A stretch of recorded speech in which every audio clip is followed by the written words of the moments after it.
Vincent Giret. Bonjour Vincent. Bonjour Fabienne, bonjour à tous. En retour sur ces primaires américaines, au-delà de cette victoire dans l'Iowa du très conservateur Ted Cruz pour le camp républicain et peut-être celle d'Hillary Clinton ou de Bernie Sanders, en tout cas pour les démocrates, que nous enseigne ce premier acte de l'élection américaine, Vincent?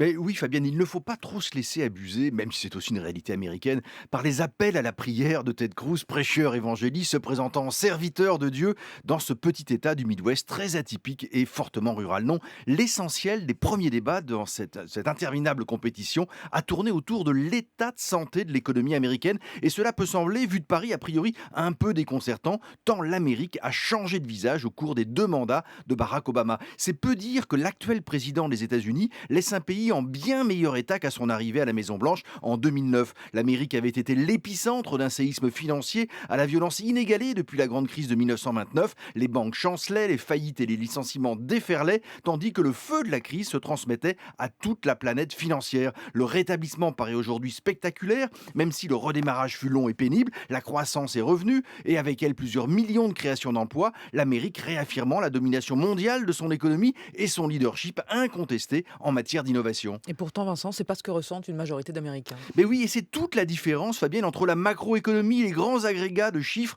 vus d'en haut, et la microéconomie ressentie par les Américains dans leur vie quotidienne. Et c'est aussi tout le paradoxe de l'économie américaine que l'on peut mesurer en 2 chiffres. L'apparent plein emploi cache en fait une réalité beaucoup plus crue. Plusieurs millions d'Américains sont sortis du marché de l'emploi et donc des statistiques depuis la crise. Il n'y a que 62% des Américains en âge de travailler qui participent réellement au marché du travail. Ce taux-là n'a jamais été aussi faible depuis 40 ans. Le deuxième chiffre noir, et il n'est pas sans lien avec le premier, c'est celui des salaires. En dépit de la reprise, en dépit de la croissance et des millions d'emplois créés, le salaire moyen américain ne progresse pas. Il reste désespérément flat, et cela depuis plusieurs décennies. Et ces deux réalités-là bouleversent donc le jeu politique traditionnel aux États-Unis. Oui, c'en est même assez stupéfiant. Il faut se pincer parfois pour le croire. Quand, dans ce grand pays, héros de la mondialisation, la campagne électorale se joue actuellement sur des thématiques assez classiques de la gauche. Donald Trump, chez les Républicains, défend l'intervention de l'État